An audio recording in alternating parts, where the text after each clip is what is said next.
Hey, this is Seeing Detail. I'm Chris. This is MMA for you. I'm going to be doing my post-fight analysis for Bellator 134, the British Invasion. Unfortunately, well, not unfortunately, but I went to the Invicta show that night, so I wasn't able to see the prelims. I did watch the main card, though. My picks were really good. When I did my picks, they didn't have the Dean Hancock versus Mike Mangan fight announced. So excluding that fight, I actually got every pick correct. So I got 10 out of 11 in a sense. But yeah, I got all the main card ones, and all the ones that I did for the prelims I got correct as well.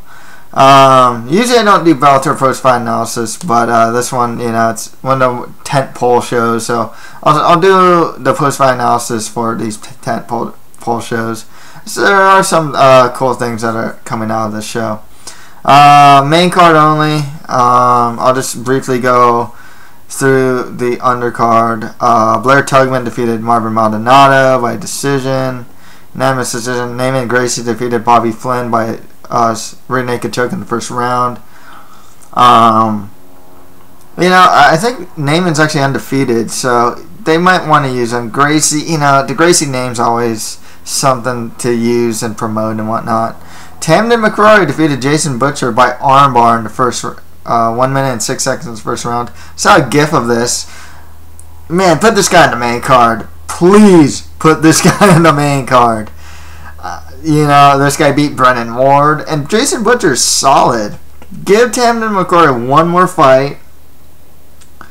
I don't know who can fight, or put him in a title eliminator with like Sorty. Is it Emilio Sorty or what, or someone like that? Like with Sorty, what was his middleweight? Heck, Tamden Shlemenko, not the worst thing, You can do, Tamden McCrory versus Shlemenko wouldn't be too bad. What's Brett Cooper doing these days, man? Brett Cooper, Tamden McCrory, wouldn't mind that one. Get this guy in the main card, get him in the title eliminator, Heck, man, I don't know who Brandon Halsey's fighting next. If you want to do Tamden McCrory, Brandon Halsey, hey, I ain't complaining, Funny he beat Jason Butcher, who claims to have this really strong, he's mainly a Brazilian Jiu-Jitsu guy. So, that's a really good win. Rafael Butler defeated Josh Diekman by guillotine. I think Butler's still young he's still relatively young, so he could get better. Dean Hancock defeated Mike Mangan by rear naked choke. Don't know anything about those guys. And Matt Bissett defeated Josh LaBerge by doctor stoppage at the second round, after the second round. Sett's a tough guy, He's good everywhere, but not great at any one aspect of MMA. On to the main card. I'll actually start with the main event and go down. Lee McGeary defeated Emmanuel Newton by unanimous decision. Things to note: one, his reaction to getting the win was very noticeable. He didn't think he won the fight. Honestly, 48-47 is not egregious. I gave him the first. I gave him the third. And honestly, it's a case of like, all things considered equal in the second round, standing. Yeah, Newton got him on the ground, but couldn't really do much. All things considered, that last triangle to those elbows was probably the most significant thing that happened in the second round and caused the most damage. So, I gave Newton rounds 3 and 4. But, giving him the first 3 rounds isn't the worst thing. 48-46, I don't know where that came from. Maybe the first round because he was so close in getting, how deep some of those submissions were. And they were pretty deep. Things of note about this fight. And here's something that's very interesting too. I am actually curious to see how these guys would fare in the UFC. I make no illusion, and I've had discussions about this before, but the light heavyweight division, quite honestly, is, in my opinion, one of the thinnest divisions in the UFC right now. I mean, John Jones holds it together. You got Anthony Rumble Johnson, Gustafsson, Cormier, Rashad Evans, and then it just kind of drops off. You got Phil Davis and like Bader, and then after that it's like OSP, Manawa, Jan Blachowicz. I don't know where Shogun is these days. Lil Nog, and it's a division where the average age of the average age of the division is somewhere in the 30s. Like if you get a 20-year-old light heavyweights, like legit light heavyweights, those are rare. Like Nikita Krylov is like one of the youngest fighters in the division, and then Corey Anderson, he's still in his 20s, is actually looks like a decent prospect. A lot of light heavyweights end up just cutting down to middleweight, though. Some of the best ones do. Cheetah, for example. So, how would these guys do? Tough to say. I don't know if they beat...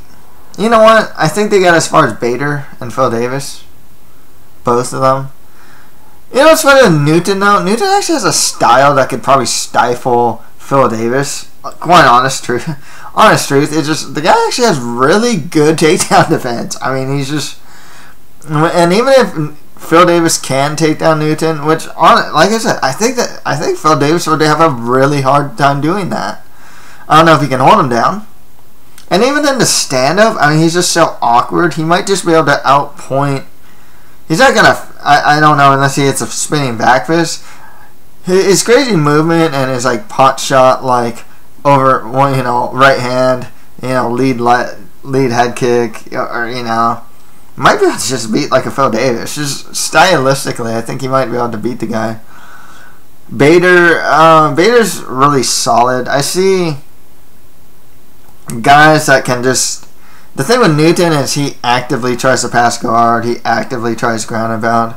A guy like Phil Davis or Bader, and I use those two because they're like pretty much they're kind of gatekeepers to the top, like the very top. You know what I mean? Like there's a select few, except for like Tito, that beat those guys. You know, Tito beat Bader, obviously, but like Liam McGarry. The problem is he gets taken down, and a good lay-in prayer will probably beat Liam McGarry.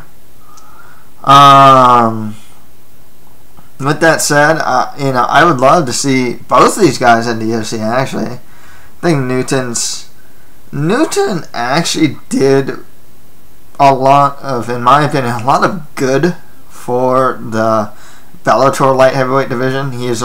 He made it interesting. Spinning back fist over Beltran, really good fight against Vassell. Spinning back fist against King Mo. He's had some terrible fights.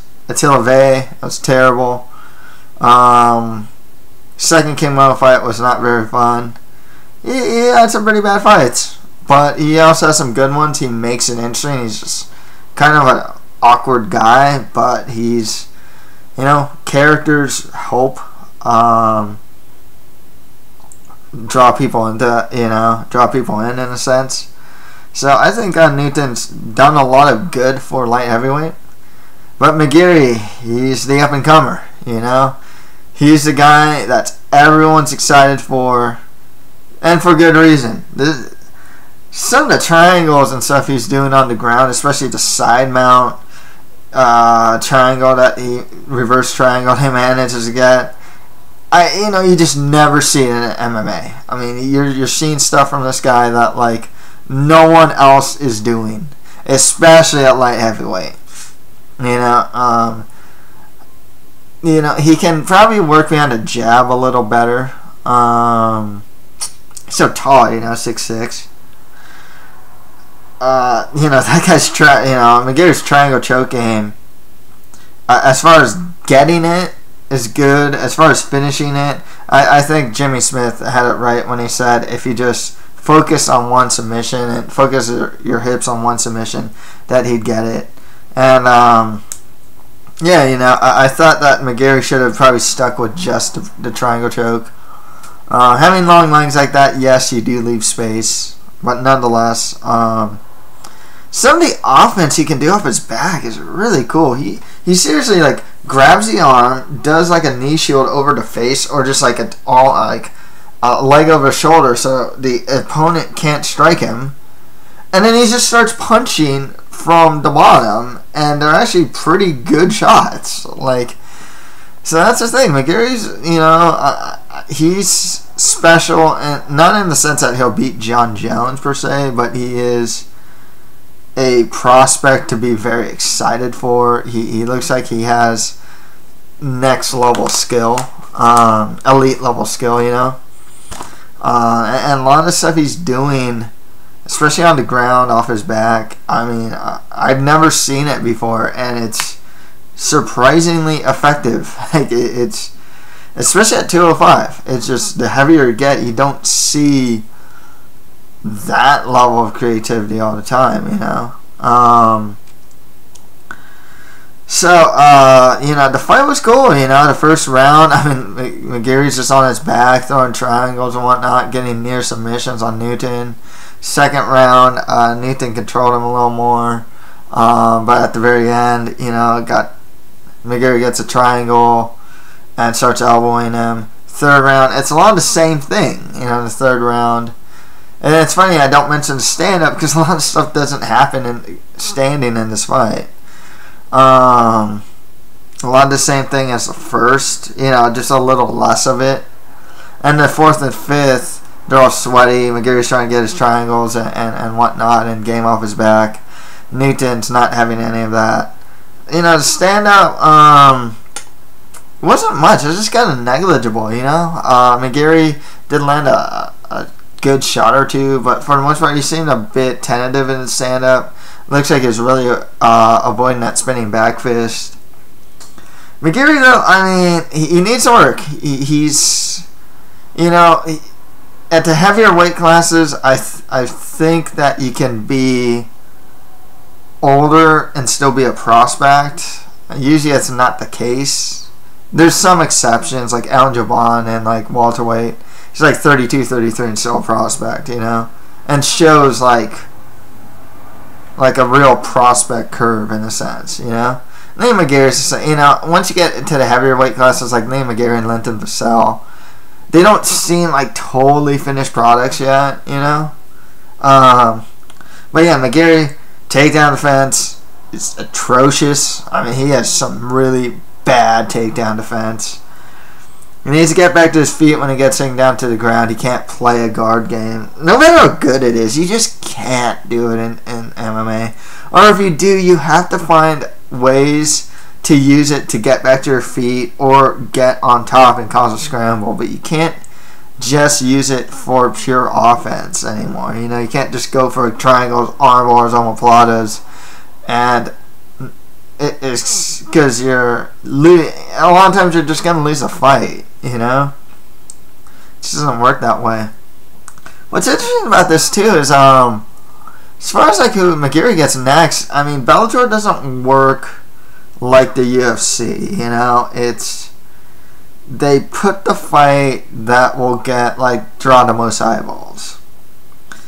So with that said, I honestly think that Liam McGarry's probably going to get Tito Ortiz next. It's just a highly visible fight. You know, you got the veteran with name value versus the young up-and-comer. You know, classic story. And McGarry wins. He raises his profile. And honestly, no matter how bad a person might think Tito is, he still has name value. You know, you beat the guy. There's still some level of worth in that, especially if you're a young up-and-comer like Liam McGarry, you know. I mean, he's a champion now, but, you know, that's the thing. He can get Tito, get a rematch with Emmanuel Newton. That's not the worst thing he can get. Another good fight would be King Mo. So yeah, he can go through those guys. If they even want to go with more of a just a guy who's won more on merit, you can go Linton Vassell, Lee McGarry. That'd be a cool fight too. I don't know what they do with Newton, you know. Give him Sokoju or something, you know. I wouldn't mind seeing a rematch between Newton and McGarry. It's not the worst thing they can do. You know, he can just fight. You know, because Bellator doesn't have this like huge roster of guys he can fight or anything like that. So, I mean, really, it's like who can you give? You know, just in a sense, it's like just give him a fight, I guess.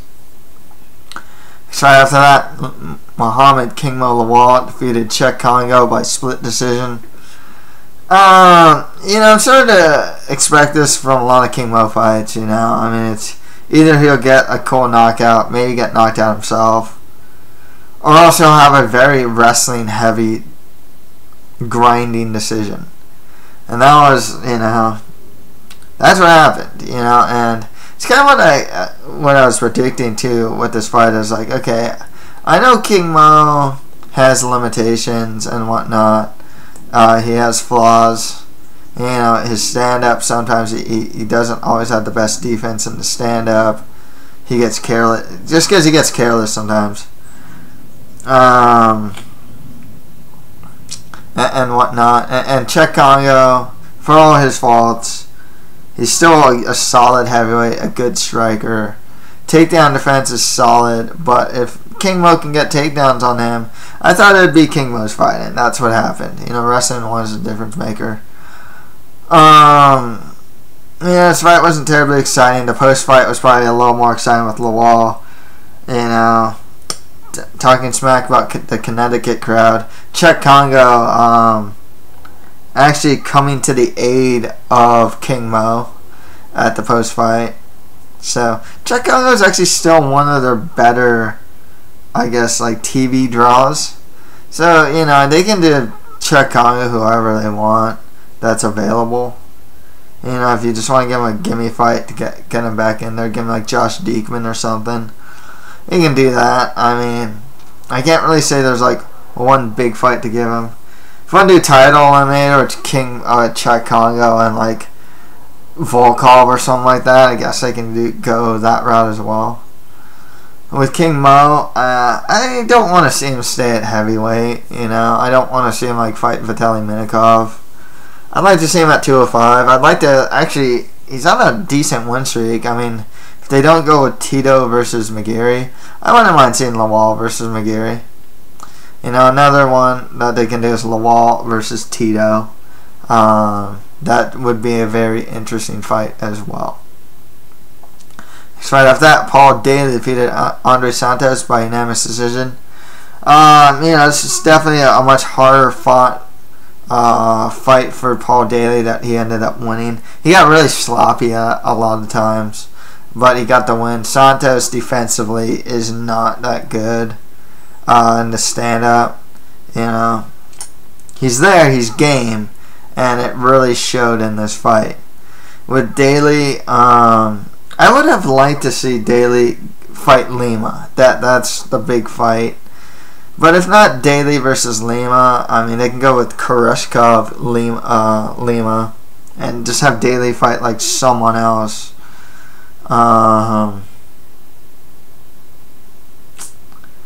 Trying to think who's at welterweight at this time.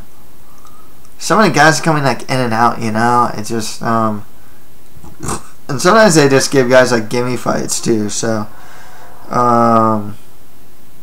geez, are they like hot welterweights right now? Geez, they can go. You know, they can go Daly versus Gonzalez. I think is it Fernando or Ferdinand Gonzalez? He's the guy that beat like Parisian. Won his last fight against Zaromskis. That would actually be a pretty cool fight. And then Daly after that could probably get like Lima or something like that. I'd say just go with Daly versus Lima next. But Daly, yeah, he looked really sloppy here. Still hits hard, you know.